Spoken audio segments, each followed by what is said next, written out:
My name is Gavin Evans, and this is my review of The Wolf of Wall Street. And this review will have spoilers, so there's your warning. But this is a movie that was nominated for a bunch of Oscars. Everybody seems to love it, including me. This is a fantastic movie. It is one of Scorsese's best, and let's begin talking about the performances. Leonardo DiCaprio is one of my favorite actors, and this is it's his best performance. He is so charismatic and filled with energy. He carries this movie effortlessly, and he can be hilarious. There is one scene where he is high out of his mind, and it's just comedy gold. I also love how he can bring weight to this movie when it's needed, and he just does everything he needed to perfectly. It is beyond impressive, his work here. Margot Robbie, I also thought did a real great job. I like how at first she's sweet and charming, but as the events escalate, she brings a lot more to this character, and you really come to care for her more by the end. Jonah Hill is also fantastic in this movie. It is a comedic performance, but he brings layers here.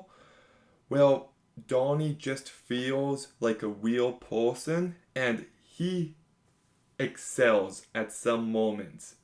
Steve Madden. He's really great here. Rob Reiner, I don't know if I've seen him act before. Like, I know he directed Misery, Stand By Me, A Few Good Men, When Harry Met Sally, This Is Spinal Tap. I'm trying to think if I've seen him act. Probably, and I just can't remember, but he's great here as well. That introduction scene where he's watching The Equalizer and he gets a phone call is just fantastic. Christian Milioti, if you know me, you know that I think she is just wonderful. One of the best, most beautiful, most underrated actresses working nowadays. I think she should have gotten an Oscar for Palm Springs, but that's a different story.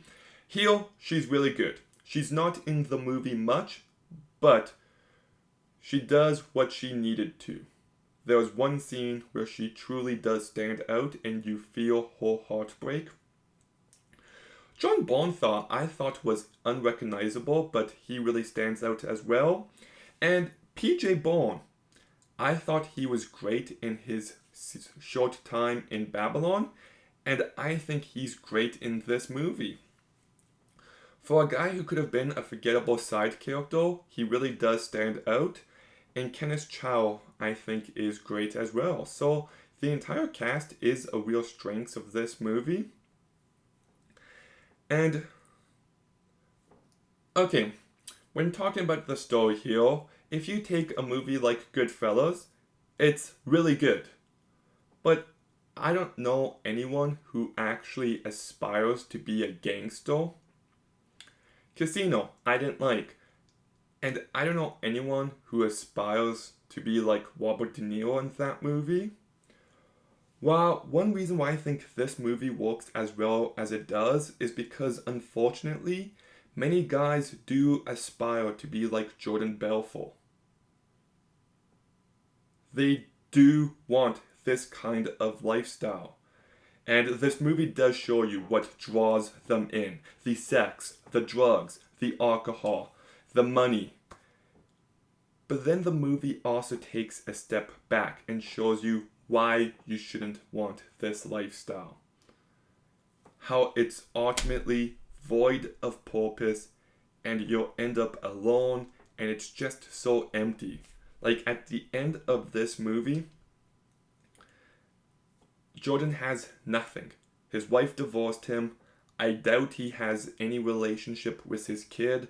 and the guy who he stuck his neck out for stabbed him in the back. And I do think Jordan Belfort's a really well-written character because at first he kind of feels like an underdog, and then once he succeeds, he becomes a despicable scumbag, and then at the end of the movie, you just despise him with every fiber of your being. Like, he punches his wife, he takes cocaine out of his couch, he endangers his kid.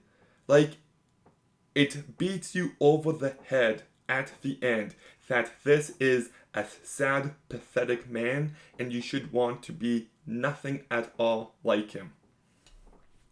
So I thought that was a really well done element. The rest of the characters are really well written as well. Everyone feels fully realized. Like, even Naomi, she kind of starts off as a bit of a gold digger. You can tell that she's mainly into Jordan because of his money. But then it skips 18 months, and they have a kid now, and she's just kind of getting tired of Jordan. And she sticks around for quite a bit longer, but there's more to her character than what we initially see. The biggest motivator of most people in this movie is money. Like Jonah Hill, PJ Bourne, Kenneth Chow, it's money. It is the point of this movie that greed is bad. There'll never be enough. You'll never fill that hole in your life. And it also explores ego and corruption, and it does so incredibly well. That boat scene between... Oh, did I not mention Kyle Chandler? Shit, I skipped a few actors.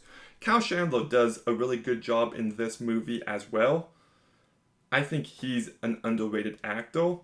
And Matthew McConaughey is barely in this movie, but he makes the most of his limited screen time. Just that,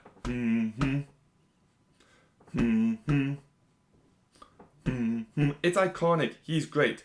But anyways, my bad, I totally forgot to mention a couple of people. This review is going to be messy now, damn it.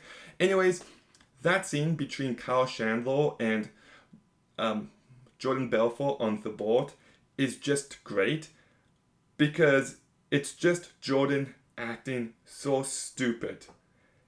And he even does a few things right there, and then he just keeps going, and he eventually digs himself into a hole. And it's such a perfectly written scene. Yes. The movie is also incredibly well directed by Martin Scorsese. It's very stylish. It's filled with energy. Like, this movie is 3 hours long, and he just keeps it going. I also love the soundtrack choices. The movie is really well shot. It's just a really fantastic movie. I also find it to be really funny. Like, this is easily Scorsese's funniest movies. That scene of Jordan trying to get into his vehicle is just comedy gold, and like, this movie just gives you everything. It has emotional weight when needed. It's funny when needed. The characters have depth. The story is always engaging. And like I said, it's a long movie. You do feel it, but I'm kind of okay with it here because I don't know what I would want cut out. The movie's just so damn good. It really is. I've been harsh on lots of Scorsese's older movies, and I stand by that. But what lots of people get from those movies, I get from this one. I think it is just Scorsese knocking it out of the park, showing us just how talented he is, and I'm giving Wolf of Wall Street a 9 out of 10. It does bum me out. I kind of screwed up in this review, but I'm keeping it the way it is. But anyways, The Wolf of Wall Street. Have you seen it? What do you think? Let me know in the comments down below.